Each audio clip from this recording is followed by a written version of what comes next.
porosoditos al torrente sanguíneo para inocularlos con las glándulas salivales en una segunda oportunidad o en las oportunidades recurrentes para poder otra vez infectar al ser humano. Bueno,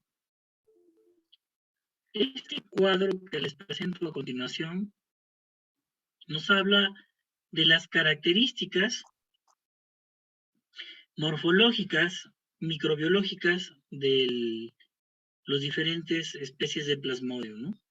Por ejemplo, los puntos de Schuffner solo lo presentan las formas de Plasmodium vivax y Plasmodium ovale, ¿sí? Aumentados de tamaño y pálidos, el Plasmodium vivax y el ovale. Fimbrias, lo que le llamábamos las pseudópodas, el Plasmodium ovale.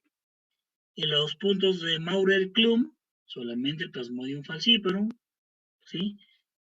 Ojo, se observan todas las etapas asexuales en el Plasmodium vivax, ovale y malariae, ¿sí?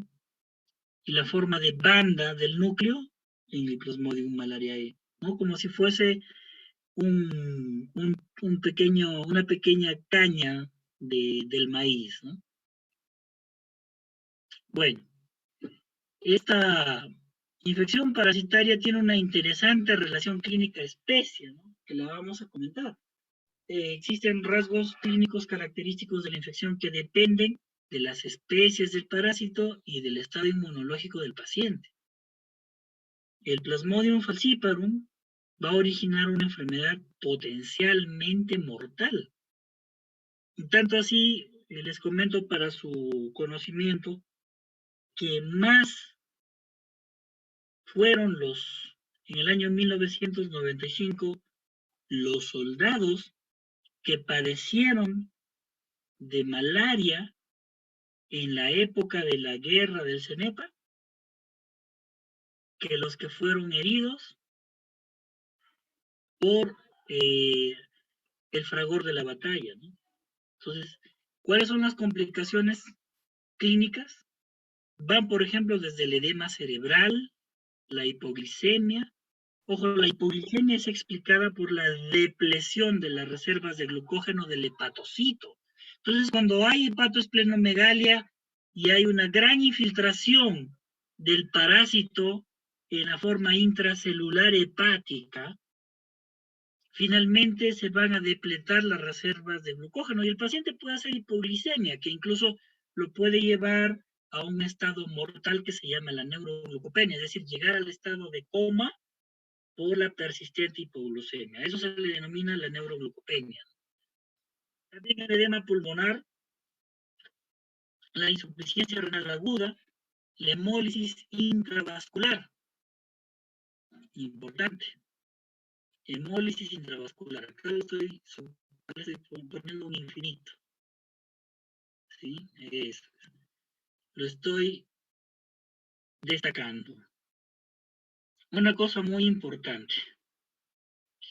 Hay pacientes que hacen pequeñas infiltraciones de los vasos sanguíneos con obstrucciones, oclusiones vasculares, debido a la hemólisis intravascular diseminada. Entonces, los pacientes empiezan a presentar pequeños infartos, endarteritis oclusivas en las extremidades, en las mucosas. Y obviamente este es uno de los mecanismos que va a producir una insuficiencia vascular periférica y en las gestantes una insuficiencia útero-placentaria, de la cual vamos a hablar luego. La forma crónica comprende formas de hepatoesplenomegalia y anemia, ¿no? Entonces, hay países que son pobres, que tienen una gran exposición al plasmodium y que los pacientes presentan anemia. Ojo, no solamente hay que pensar en esos países que la anemia es producida por un parásito digestivo, ¿no? No. Por ejemplo, un nemátodo. Si es que es una zona tropical, también hay que pensar en la forma crónica de la malaria que esté originando anemia. ¿Está bien?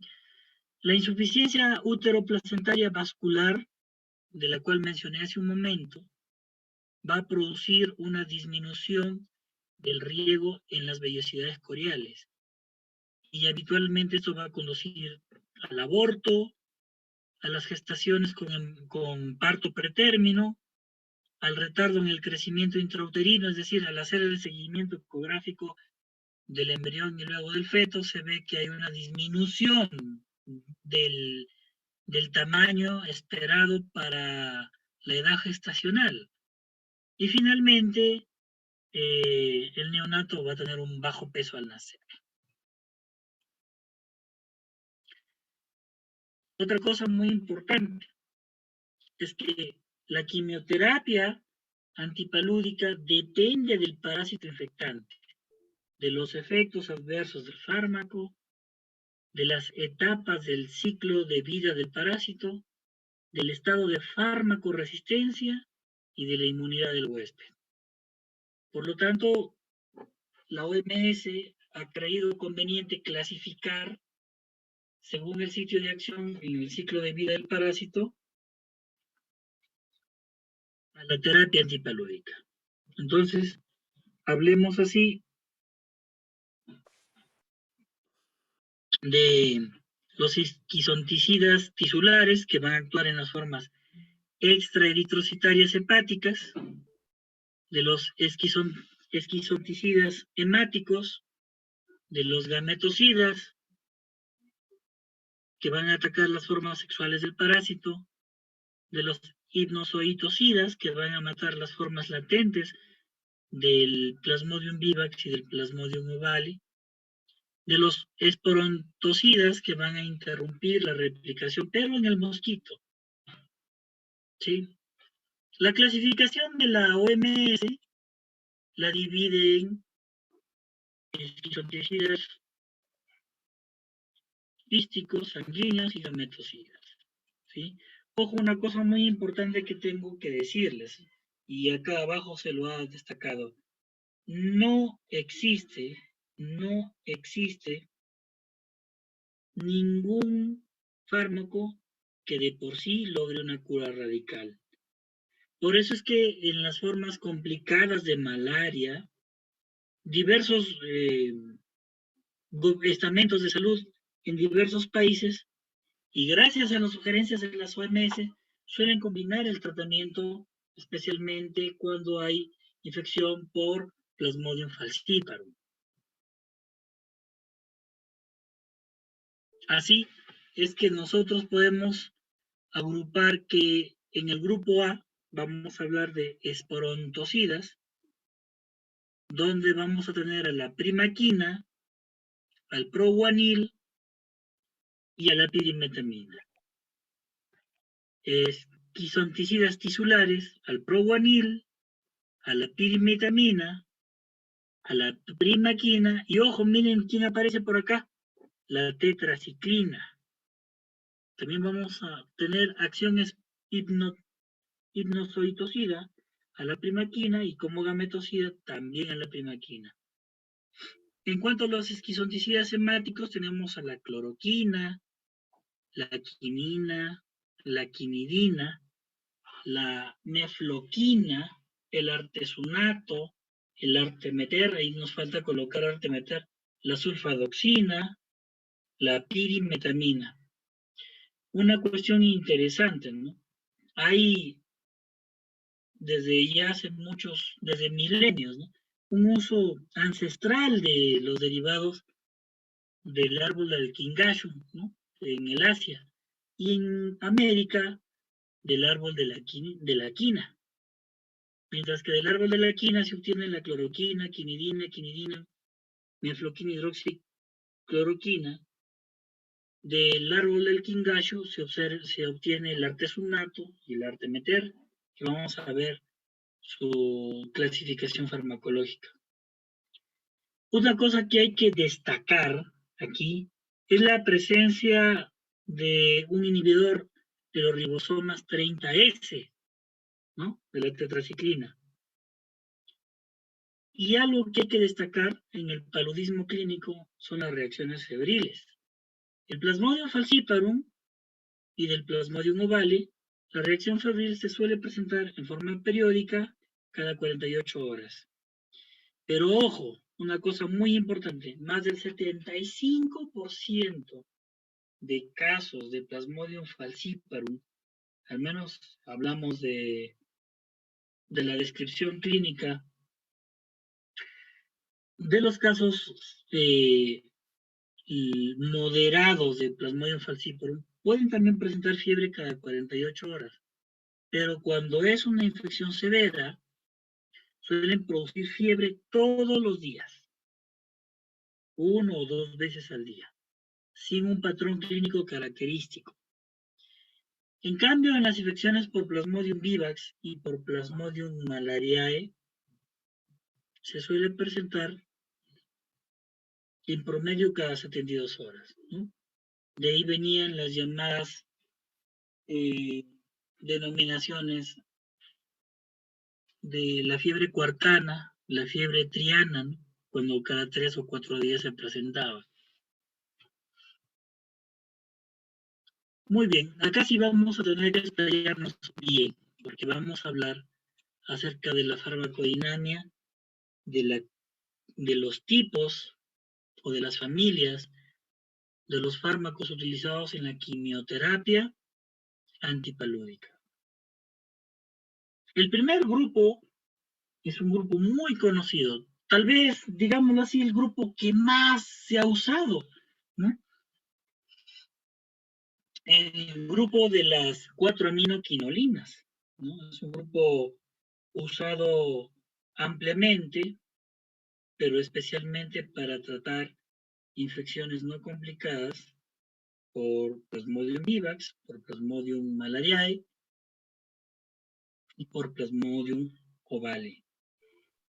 ¿Ya? Hay una interesante anécdota acerca del descubrimiento del uso de las 4-aminoquinolinas, ¿no?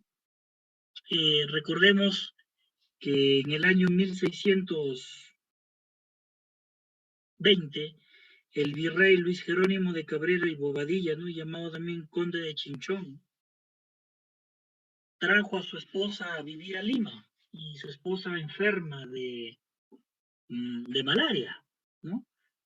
Llamadas en aquella época las fiebres periódicas terribles, ¿no?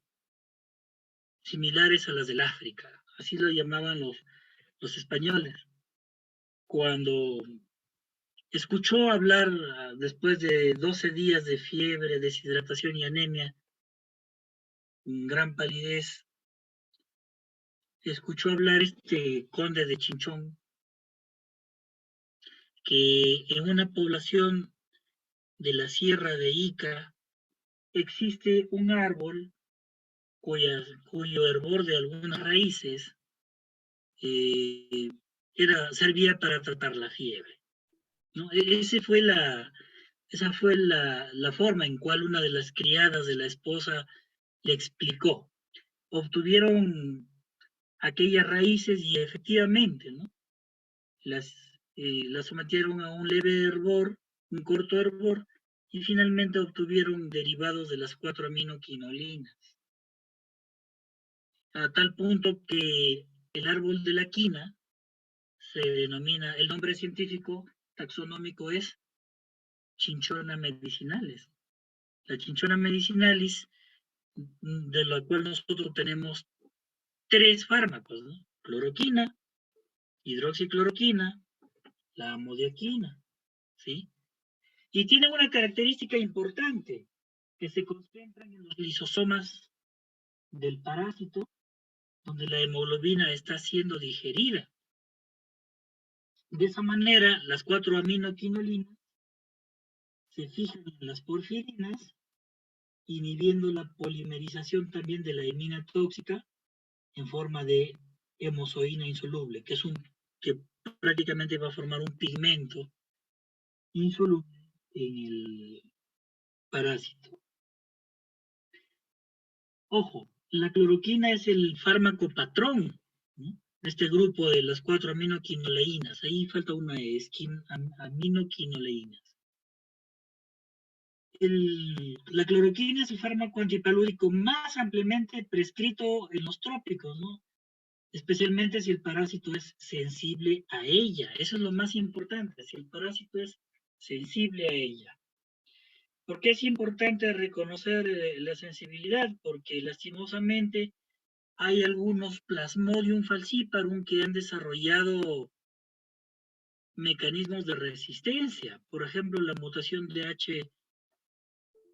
HPSA437G, ¿no? Que especialmente en el África, donde por más que le demos eh, algún antipalúdico como la cloroquina, simplemente no va a tener ningún efecto. El problema de la resistencia a las cuatro aminoquinolinas es que durante los años 50 y 60, con una buena intención, la OMS trató de erradicar al Plasmodium en todas sus formas, ¿no? Y prácticamente era una comidita la cloroquina, es decir, hubieron errores de administración, a todo el mundo le dieron cloroquina. Y poco a poco empezaron a surgir resistencia a través de la mutación del gen, apúntenlo bien esto, a gen PF-CTR,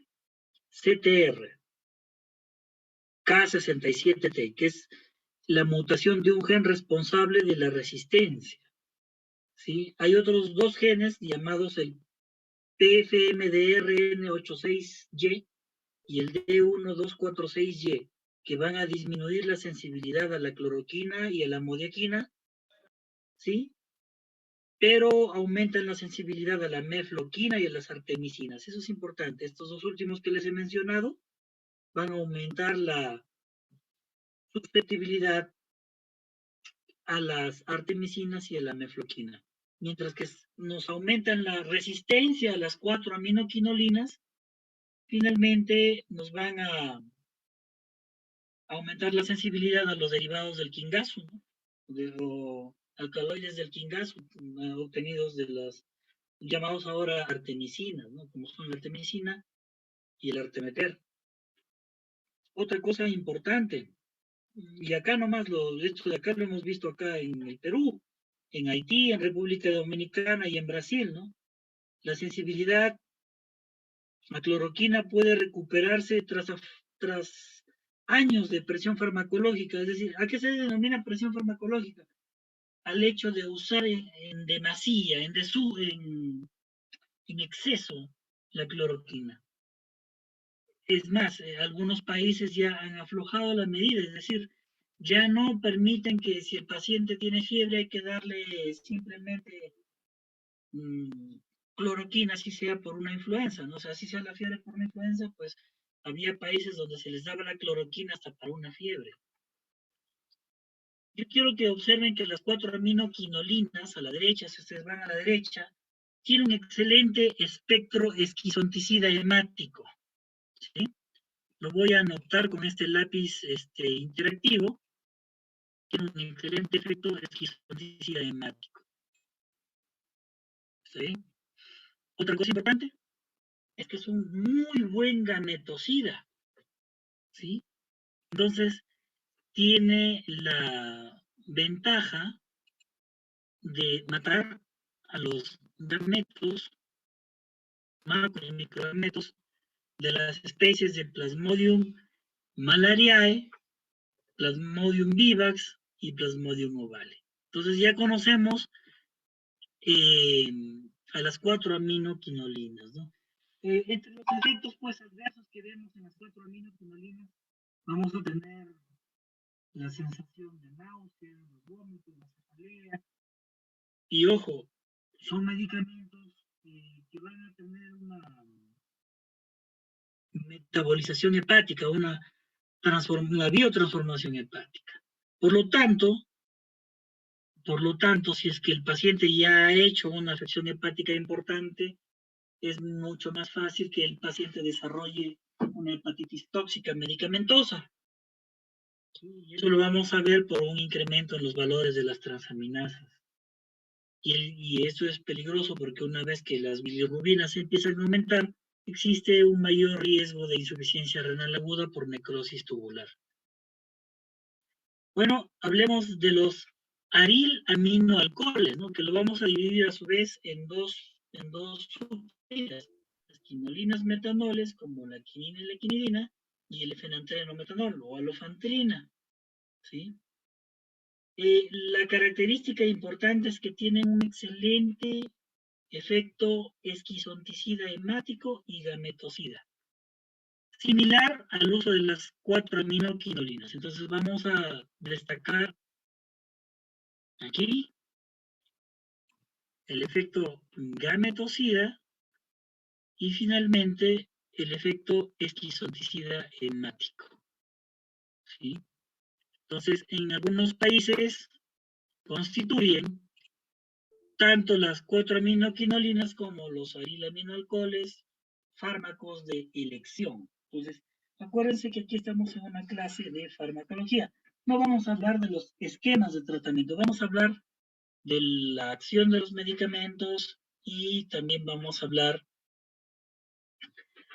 de las características farmacodinámicas del medicamento. Para mencionarles, por ejemplo, que entre los arilaminoalcoholes son muy buenos en los estadios hemáticos del parásito, ¿sí? También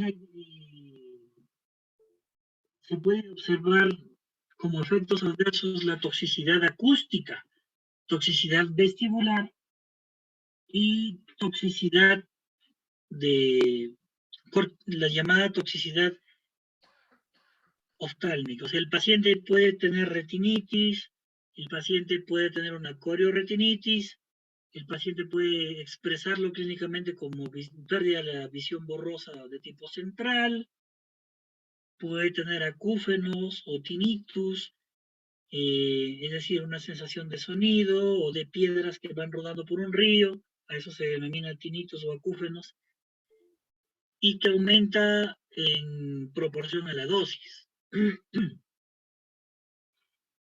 Una cosa muy importante, tiene el riesgo, si es que usamos quinina, quinidina o alofentrina, el riesgo de aumentar la hipoglicemia, que de por sí en las fases hepáticas o en el estadio hepático de la enfermedad aumenta.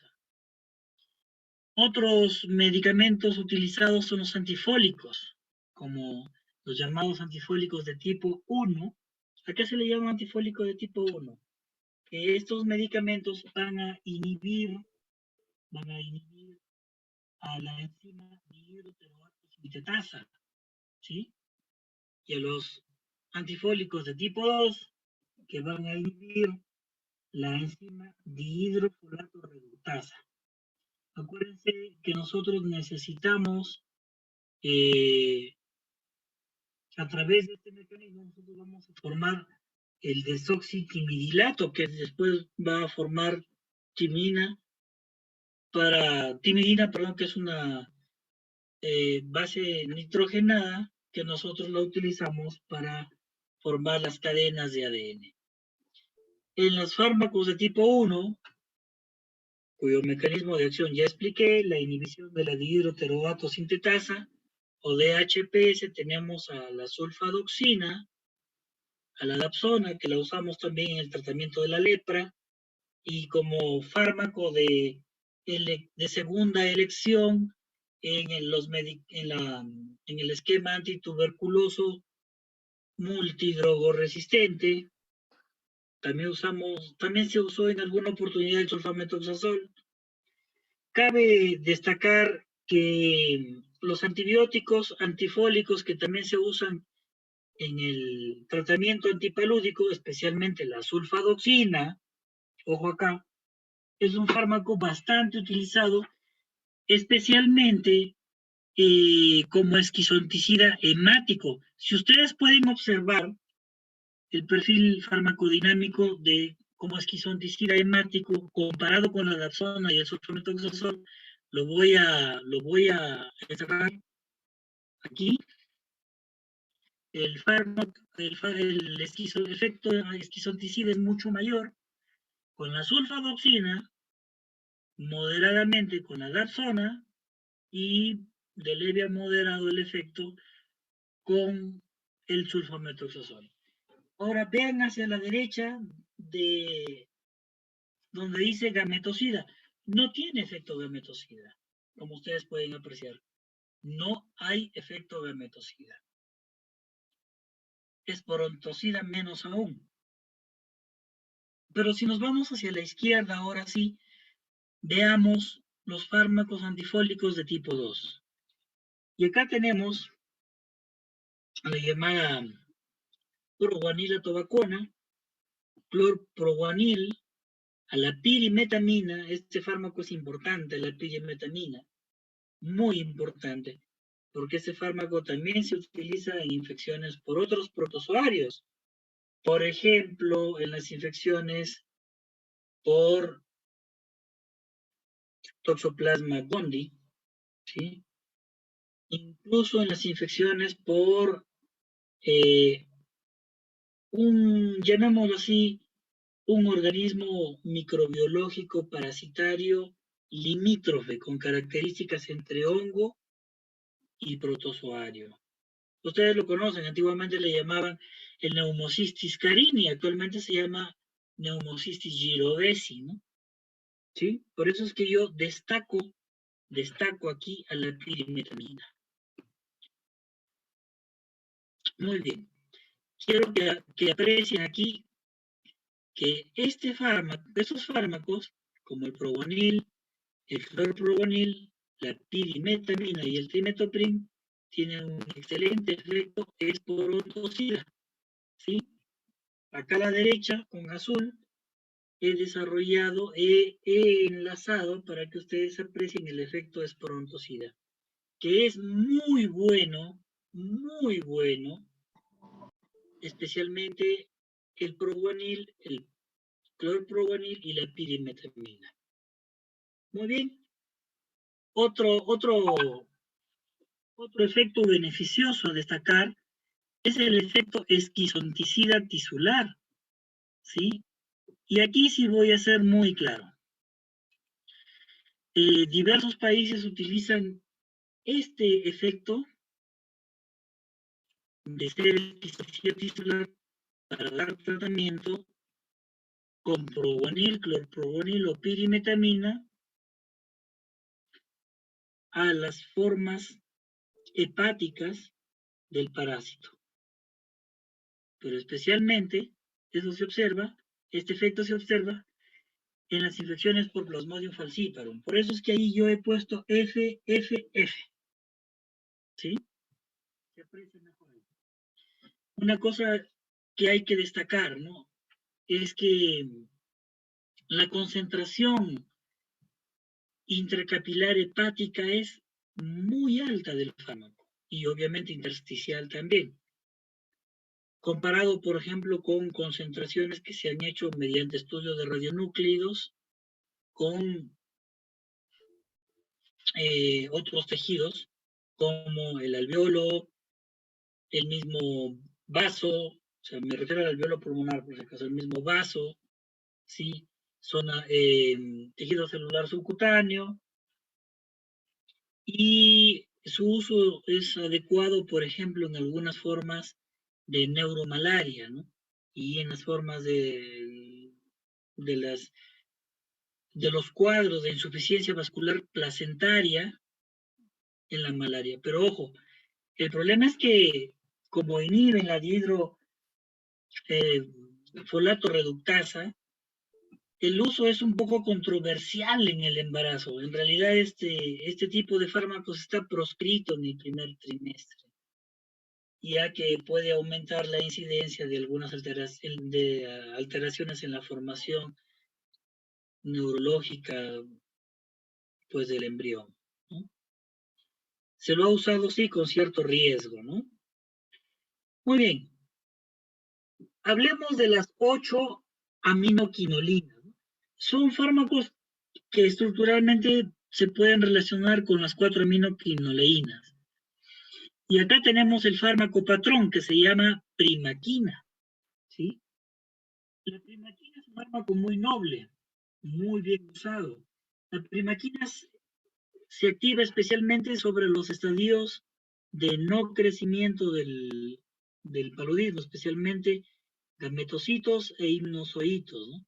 Actualmente es el único fármaco disponible como gametocida para Plasmodium falciparum y como hipnozoitocida, es decir, nos va a evitar las recaídas para Plasmodium vivax y ovale. Acuérdense que tiene formas crónicas de la enfermedad, ¿no? El problema es que entre los efectos adversos nosotros podemos evidenciar una hemólisis intravascular en personas que, obviamente estas personas no suelen saberlo, tienen un déficit congénito de la enzima glucosa 6-fosfato deshidrogenasa, ¿no? Que es un déficit hereditario de esta enzima, ¿no? Donde la hemólisis suele ser grave, pero esta presentación clínica de esta enfermedad es rara. Chicos, vemos quiénes faltan, por favor, para mandarle al doctor. Les voy diciendo y me dicen si están presentes, por favor. Empecemos con Samuel Chote, Presente. Agualongo Misael, Presente. Benjamín Álvarez, Presente. Lorena Arequipa, Presente. Michelle Ayala, Presente. Sergio Barrera, Buenos días, presente. Ronnie Borja, Presente. Brito Camila, Presente. Brito Sinús, Brito Sinús,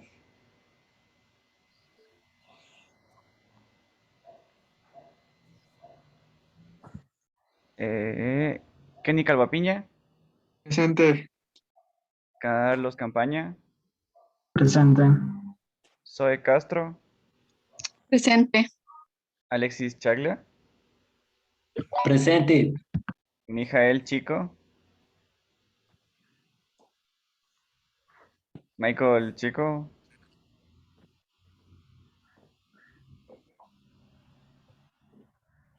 Daniela Carolina Estrada Esparza, Presente. Pamela Fuentes, Presente. Derek García, Presente. Santiago Guananga, Presente. Renata Jaramillo, Presente. Michelle Inga Viviana, Presente. La Miña Marjorie Viviana,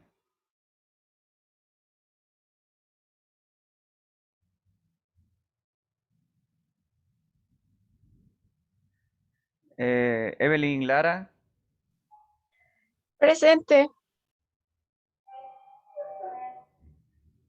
Jonas Mandobanda,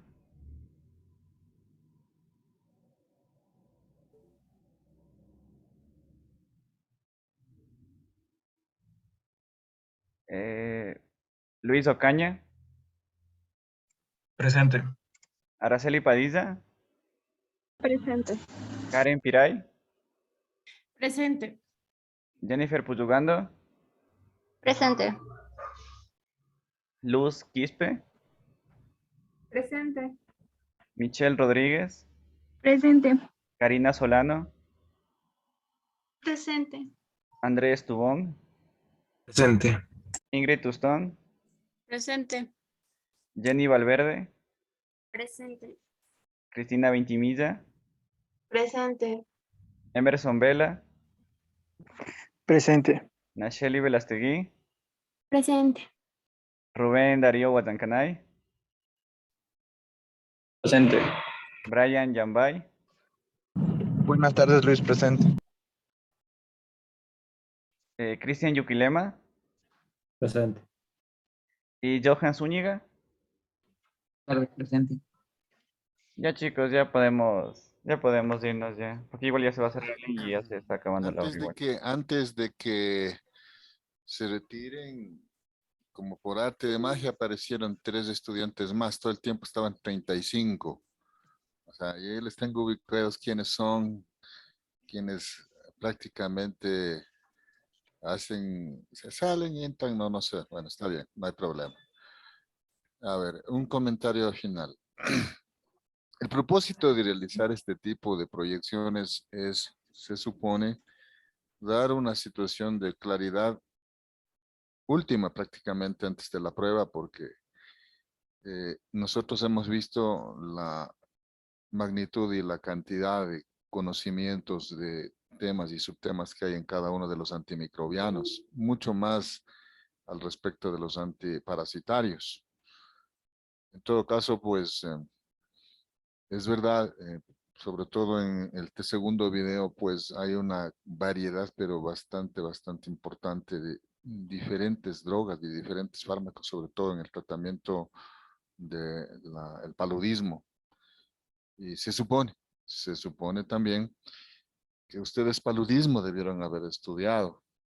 Tuvieron parasitología, tuvieron microbiología, tuvieron una serie de ciencias básicas que se supone también abordaron estos temas.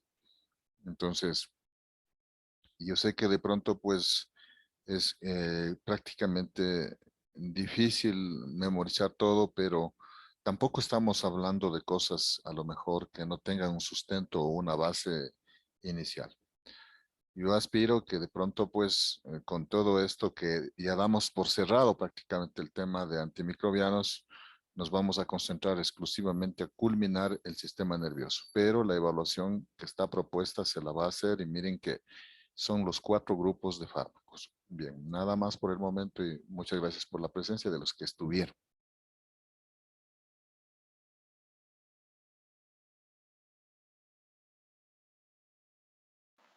Un buen fin de semana, doctor.